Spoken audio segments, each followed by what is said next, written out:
ඕන්න මම අදාවා මීගමුවට. කොළඹට ළඟ තිබුණත් මීගමුව කියන්නේ හරි වෙනස් තැනක්. ඉතින් මීගමුව කියපු ගමන් ගොඩක් දෙනෙක්ට මතක් වෙන්නේ මීගමුව මාළු එහෙම නැත්නම් බීච් එක. හැබැයි මීගමුවට ලොකු ඉතිහාසයක් තියෙනවා. මෙහි විවිධ මිනිසුන් ජීවත් වෙනවා, විවිධ ආගම්, විවිධ ජාතීන් එකට සමගියෙන් ජීවත් වෙන තැනක්. ඒ වගේම තමයි බොහොම රසවත් කෑම තියෙන තැනක් තමයි මීගමුව කියලා කියන්නේ. ඉතින් මේක වෙනම ලෝකයක්.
මේ තමයි මෝරවැල. ඉතින් මීගමුවට ආවහම ගොඩක් දෙනෙක් යන්නේ බ්‍රවුන්ස් බීච් එකටනේ. හැබැයි මීගමුවේ තියෙන ලස්සන තැනක් තමයි මේ මෝරවැල බීච් එක කියලා කියන්නේ. ගොඩක් දෙනෙක් මේ තැන දන්නේ නැහැ. මොකද ගොඩක් දෙනෙක් අතර ප්‍රසිද්ධ මීගමුව කිව්ව ගමන් බ්‍රවුන්ස් බීච් එකනේ. ෆොටෝ ගහන්න නම් නියම තැන. මොකද පුදුමාකාර ලස්සනක් තියෙන්නේ. ගොඩක් ඡායාරූප ශිල්පීන් අතර ප්‍රසිද්ධ තැනක් තමයි මෝරවැල බීච් එක කියලා කියන්නේ. අද මම ආපුලේ ඉඳන් ගොඩක් කට්ටිය ආවා ෆොටෝස් ගහන්න. මීගමුව ආවොත් ඇවිත් යන්න මේ මෝරවැල.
ඉතින් අද මේ බෝට්ටු යන්නේ නැති හින්දා මාළු අල්ලනවා නම් අද මෙහෙම තමයි අල්ලන්න තියෙන්නේ නේදයි.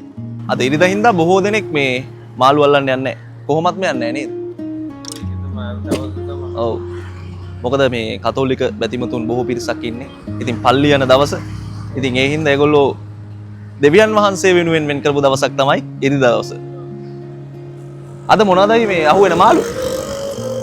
අර පොඩි මාළු අහුවෙන්නේ. පොඩි පරාපැටව තමයි අහුවෙන්නේ අද. අපිට ගිනියවුව කියන එක වචන නෑ. අපි කනවා නම් කැම්පෙන් දැන් ඉන්න.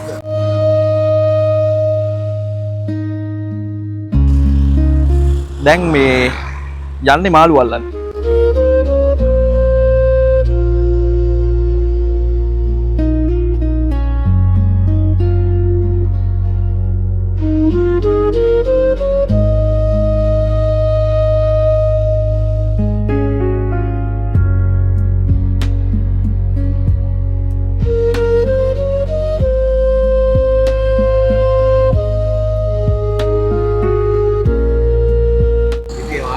kemudian ada kayaknya itu kan udah di Tiri. itu kan gini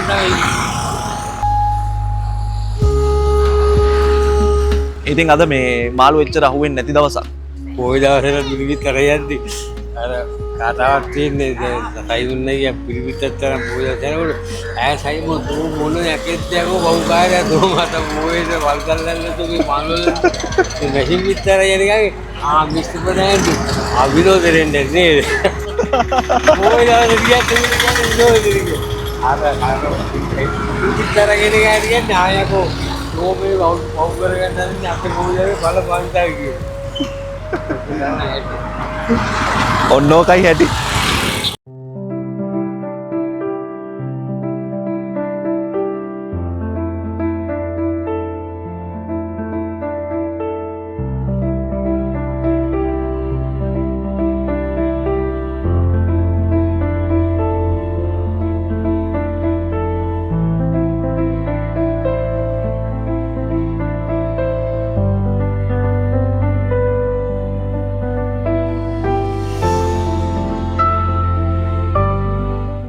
බෝට්ටු ටික එක පෙළට නවත්තලා බොහොම ලස්සන සුන්දර දර්ශනයක්.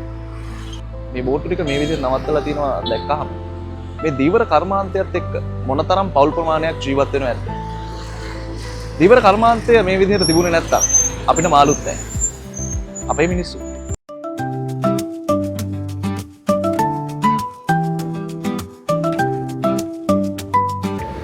මේ තියෙන්නේ මීගමුවේ මේන් ස්ට්‍රීට් එක. ගොඩක් වෙලාවට මේ ස්ට්‍රීට් එකේ තියෙන්නේ රත්තරන් බඩු කඩ. රත්තරන් ගන්න එනවා නම් ඕක. එතන මුලව මීගමුවට.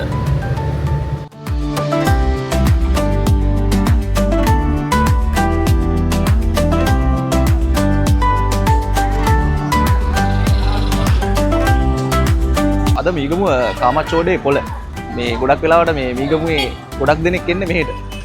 නේද අංකල්? කාමච්චෝඩේද මෙහෙට කියන්නේ? මීගමුවේ කාමච්චෝඩේ කියලා තමයි කියන්නේ. බොහෝ දෙනෙක් බඩු ගන්න එන්නේ මේකට. ඉතින් මේ පොඩ්ඩක් ඇතුළට ගිහිල්ලා බලමු. ලොකු වෙලාවකුත් නැහැ. ඉක්මනට ඇතුළට ගිහිල්ලා පොඩ්ඩක් බලමු කොහොමද පොළ කියලා.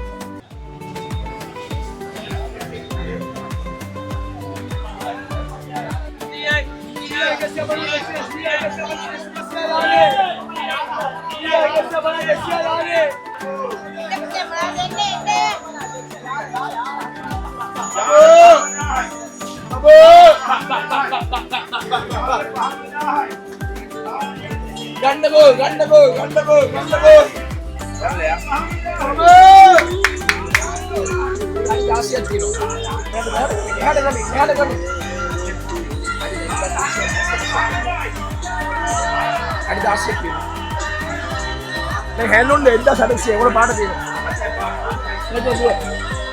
ගණ්ඩකෝ ගන්න අඩි හතාමාර රංජන් රාමනාගේ එමතුමාගේ උස රංජන් රාමනාගේ එමතුමාගේ උස අඩි හතාමාර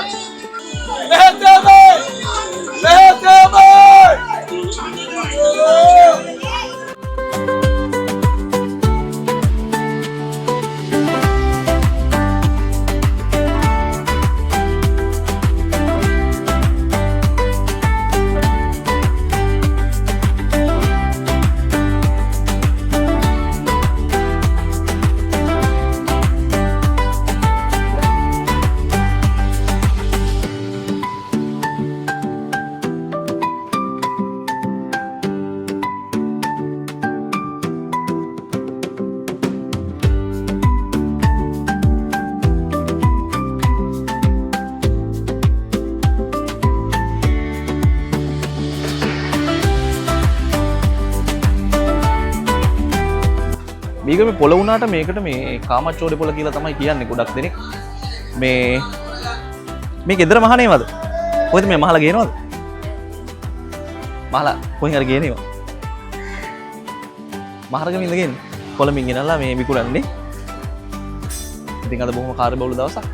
බොහෝ සෙනඟ පිරිසක් එන්නේ මේ මීගමුවට තමයි බඩු ගන්න. පොළ දවස. ඉරිදට විතරද අක්කේ පොළ තියෙන්නේ? ඉරිදට විතරද පොළ තියෙන්නේ? ඉරිදයි බදාදයි තමයි මේ කාමච්චෝඩේ පොළ තියෙන්නේ.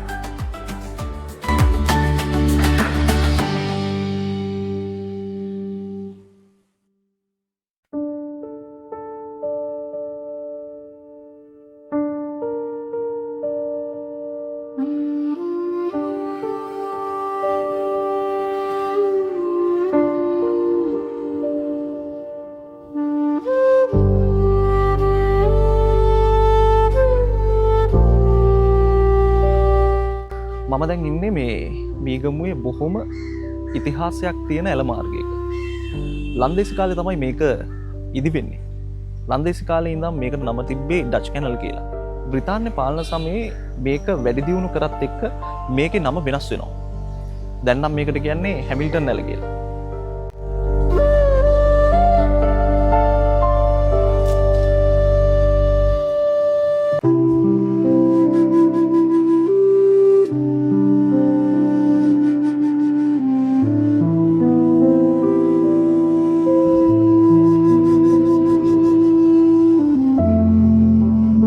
මේගමුව කිව්වහම මේ දීවර කර්මාන්තයට විතරක් නෙමෙයි සංචාරක කර්මාන්තයටත් සංචාරකීනුත් ආස හරි අපූරු තැනක්. දැන් මම ඉන්නේ මේ අඟුරුකාරමුල්ල පන්සලේ. විදේශිකයින් අතර බොහෝම ජනප්‍රිය පන්සලක් තමයි අඟුරුකාරමුල්ල පන්සල කියලා කියන්නේ. ඉතාමත්ම ලස්සන පන්සලක්. විශාල හිඳි බුදුපිළිම වහන්සේ නමක් වැඩ සිටින අඟුරුකාරමුල්ල පන්සල.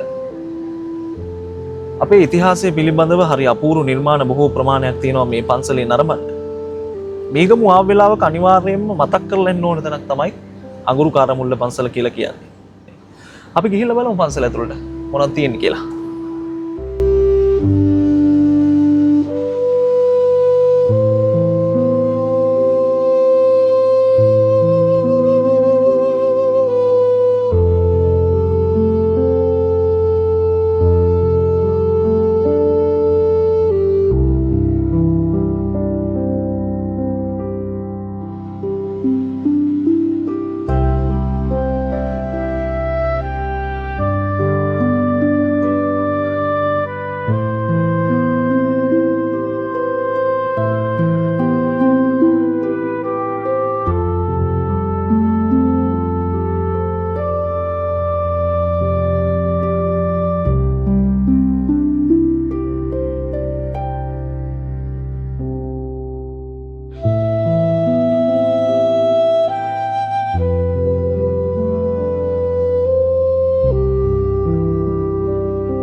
මොනතරම්නම් දේවල් අපිට බලන්න තියෙනවද?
මම දැන් ඇවිදින් ඉන්නේ ශාන්ත මරියා දේවස්ථානයට. මේගමුවේ තියෙන දේවස්ථාන අතරින් සහ ලංකාවේ තියෙන දේවස්ථාන අතරින් විශාලතම දේවස්ථානයක්. ඒ වගේම පැරණිම දේවස්ථානයක්. බේත් එකක්ද?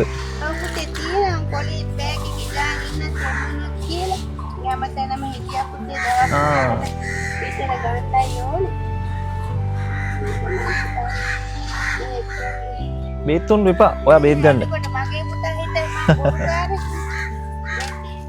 පල්ලියට ආවෙලේ අම්ම කෙනෙක් හම්බුණා. එයාට මේ බේත් වගේක් ගන්න ඕනේ. ඔයා මේකෙන් ගන්නවද? හා. රෙසිපීට. ඔව් මේ වල චුට්ටක් තියෙන බත් කාලා දැන් අදට බොනවා. හා. ඒක බොන්න යන්න දෙපේ. ඒක නේ. 1300ක් යනවා. දවසකට නේද බේත් වල? බේත් වලට විතර අපිට ඉලක්කය ආවම හාල් බඩු මල්ලක් අරන් දෙන්න. ඒ වගේ බඩු මුට්ටු අරන් දෙනවනේ කට්ටිය ආවම. පිනක් පුතේ අපි ඔර්සන් කියලා කනවනේ බත් එකක් අරන් දෙන්න බඩිකිනීනේ. ඔව් ඒක. ඊටසේ බීම් බෝතලයක් දීලා ගිහින්. ආ. ඒයි මම තමොන. ඔයා බොන්න. දැන් බොන්න බෑනේ. හැමෝටම අමාරු කාලයක් මේක.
මීගමුවට පුංචි රෝමය කියලා කියන්නත් ප්‍රධාන හේතුව තමයි මේ සුවිශාල නිර්මාණ. වැඩි ශබ්ද කරන්න බැහැ. මොකද බැතිමතුන් යාඥා කරන වෙලාවක්.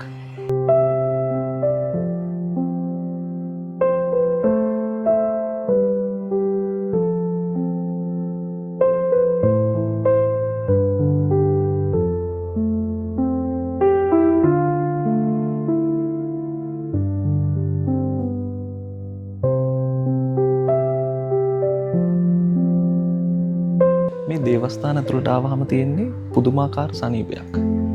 ඒක වචන වලට කියන්න බෑ.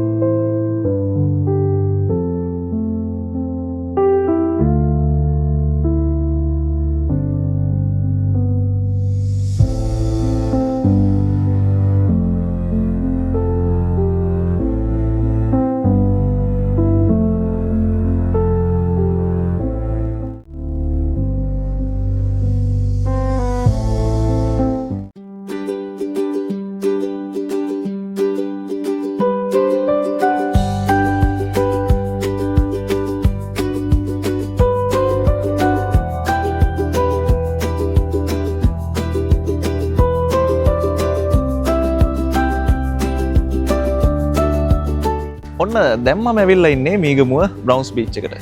ඉතින් අද උදේ ඉඳන් මීගමුව පුරාම ඇවිද්දා. ඉතින් මේ අන්තිමට බ්‍රවුන්ස් බීච් එකට ආවා. මොකද ඉර මේ පැත්තෙන් බැහැගෙන යනවා. ලස්සන view එකක් තියෙන වෙලාවක් මේ වෙලාව. ඒ වගේම තමයි අද ඉරිදා දවසේ හින්දා බොහෝ පිරිසක් පවුල් පිටින් ඇවිල්ලා විනෝද වෙන වෙලාවක්.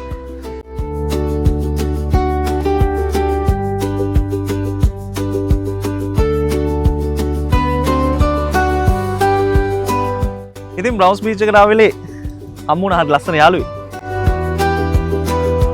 මෙයාගේ නම අකීරා. හරිම හීලයි. ඉතින් අද මේ ගෙදර ඉන්න සත්තු පවුලේ කට්ටිය හැමෝම එන දවසක් බීච් එකට ඇවිදින්. අපිට විතරක් නිදහස මදිනේ. මෙයාලටත් නිදහස ඕන. එයාලත් ආසයි ඇවිදින්. මෙන්න අකීරාගේ අයිතිකාරයා. මෙයා තමයි යාව ආදරෙන් බලාගන්නේ.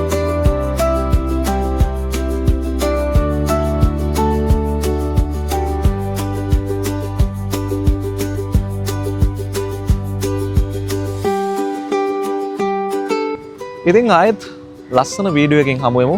මේ වීඩියෝ එක ෂෙයා කරන්න, හැමෝටම බලන්න, කමෙන්ට් එකක් දාන්න. එහෙනම් හැමෝටම සුබ දවසක්. ගිහින්